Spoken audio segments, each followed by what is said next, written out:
यथासंभव आरती के लिए पंक्ति में खड़े रहिए।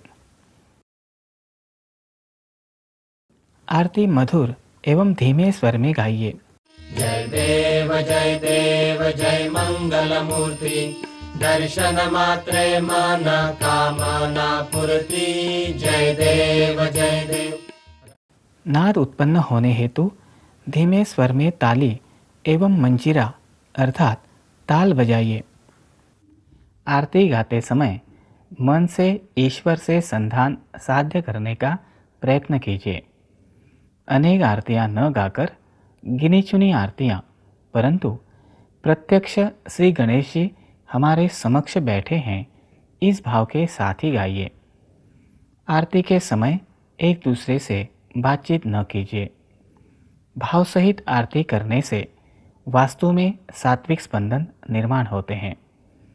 उन्हें बनाए रखने एवं उनका लाभ प्राप्त करने के लिए आरती के उपरांत मिलकर प्रार्थना कीजिए। प्रार्थना के उपरांत कुछ समय एकत्रित नाम जप भी कीजिए। सायंकाल में पुनः आरती कर परिवार के सर्व सदस्य एकत्रित बैठकर श्री गणेश स्तोत्रादि का पाठ एवं ओम गंग गणपते नमः यह नाम जप कीजिए। श्री गणेशोत्सव के काल में अधिकाधिक साधना कर वातावरण में विद्यमान चैतन्य ग्रहण कीजिए। इस प्रकार श्री गणेश जी की उपासना करने वाले व्यक्ति को श्री गणेश जी की उपासना का तुरंत फल प्राप्त होता है।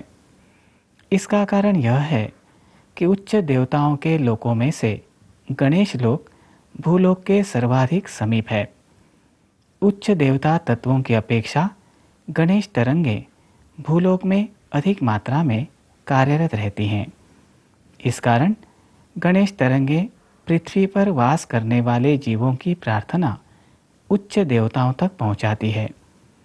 व्यक्ति को उच्च देवताओं तक पहुंचने के लिए साधना एवं देवता के प्रति भाव अधिक मात्रा में होना आवश्यक है। यहाँ सत्संग के इस भाग की समाप्ति होती है। इस भाग में हमने श्री गणेशोत्सव के काल में अधिकाधिक आध्यात्मिक लाभ प्राप्त करने हेतु क्या करना चाहिए, इसके बारे में विस्तार से समझ लिया। इसका आचरण करने वालों को श्री गणेश जी के तत्व तरंगों का अधिकाधिक लाभ मिलेगा, इसमें कोई संदेह नहीं। आइए अब समझ लेते हैं श्री गणेशोत्सव के काल में श्री गणेश जी की उपासना करने के लाभ।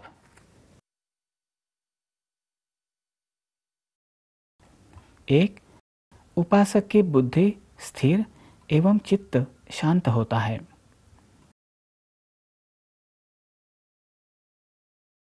2, उपासक की प्राण शक्ति बढ़ती है। इसीलिए श्री गणेश चतुर्थी के समय श्री गणेश जी का पूजन, नाम जप इत्यादि कृतियां भाव सहित करनी चाहिए। इससे गणेश तत्व की प्राप्ति के साथ ही अभी बताए सभी लाभ हमें मिलते हैं। श्री गणेशोत्सव के इस काल में विविध धार्मिक कृतियां की जाती हैं। इनमें श्री गणेश चतुर्थी व्रत करने के लिए भी बताया गया है। व्रत विधान में बताए नियमों का दृढ़तापूर्वक एवं निरंतर पालन करने से इस व्रत से फल प्राप्ति भी अधिकाधिक होती है। यहाँ किसी के मन में यह प्रश्न निर्माण हो सकता है कि श्री गणेश चतुर्थी का व्रत पालन करते समय अथवा कोई धार्मिक विधि करते समय जन्म मृत्यु से संबंधित अशौच हो तो क्या करना चाहिए। आइए समझ लेते हैं श्री गणेश चतुर्थी व्रत एवं शौचाशौच संबंधी नियम।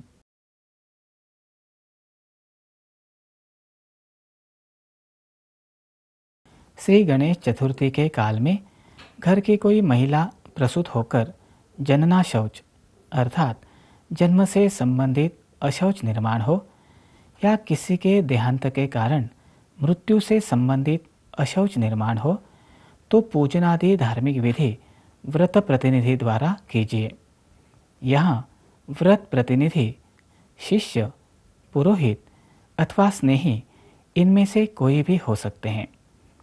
ऐसा करने से व्रतभंग नहीं होता तथा व्रत प्रतिनिधि रखने से धार्मिक विधि में भी बाधा उत्पन्न नहीं होती।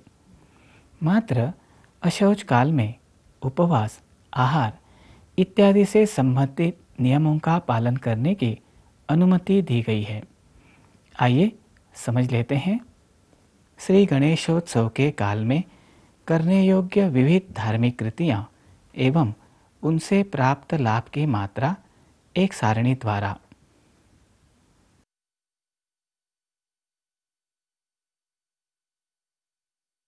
1. श्री गणेश मूर्ति पूजन करने से 20% लाभ मिलता है। 2. स्वयं में गणेश तत्व आने के लिए आवश्यक आचरण करने से 20% लाभ मिलता है। 3. श्री गणेश जी का नाम जप करने से 30%।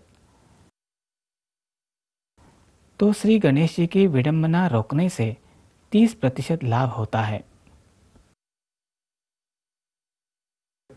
इस प्रकार ये 4 प्रधान कृतियां करने से उपासक को कुल मिलाकर 100% लाभ मिलता है। इस सारिणी में हमने देखा कि श्री गणेश जी की विडंबना रोकने की कृति द्वारा 30% लाभ मिलता है। यहाँ हमारे मन में यह प्रश्न उपस्थित हो सकता है कि श्री गणेशोत्सव के काल में श्री गणेश जी की विडंबना कौन करेगा। परंतु दुख की बात यह है कि ऐसे प्रकार आज नित्य हो रहे हैं। आइए देखते हैं श्री गणेश जी की विडंबना के कुछ उदाहरण। आजकल विविध प्रकार से देवताओं का अनादर किया जाता है। व्याख्यान, पुस्तक, नाटिका इत्यादि के माध्यम से देवताओं की अवमानना की जाती है। व्यावसायिक हेतु से विज्ञापनों के लिए देवताओं का उपयोग मॉडल के रूप में किया जाता है। देवताओं की वेशभूषा में भीख मांगी जाती है। ये सभी विडंबनात्मक प्रकार श्री गणेश जी के संदर्भ में तो अधिक मात्रा में होते हैं। व्यंग्य चित्र अर्थात कार्टून, विज्ञापन, नाटिका इनमें यह बात हमें विशेष रूप से दिखाई देती है। कुछ लोग अज्ञानवश तो कुछ व्यावसायिक लाभ हेतु श्री गणेश जी का अनादर करते हैं। आइए देखते हैं कुछ उदाहरण। यहाँ संगणक के विविध उपकरणों का प्रयोग कर श्री गणेश जी की आकृति बनाई गई है। एक मराठी भाषिक नाटक गणपति बाप्पा मोरया में श्री गणेश जी पर अनेक विनोदी वक्तव्य किए हैं। यहाँ एक मॉडलिंग कार्यक्रम अर्थात शो में इस मॉडल की पोशाक पर श्री गणेश जी का चित्र बना है। अब देखते हैं श्री गणेश जी के एक विचित्र प्रकार के अनादर का उदाहरण।